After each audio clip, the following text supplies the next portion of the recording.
War Machine. What's good about this movie? The action could have been a little bit better. It's very sparse and stuff, mostly taking place in the woods. But the acting is very okay. I do like Alan Richardson's whole deal. He's so big, kind of reminds me of the Hulk.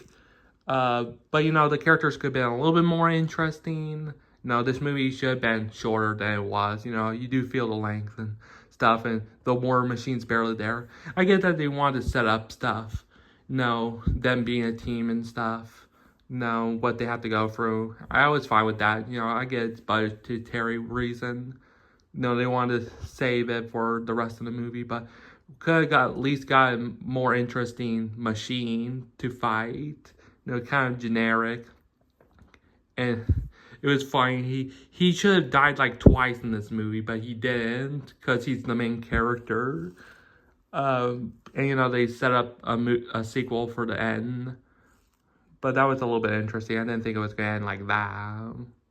But it's not that bad of a movie. I give it a B-.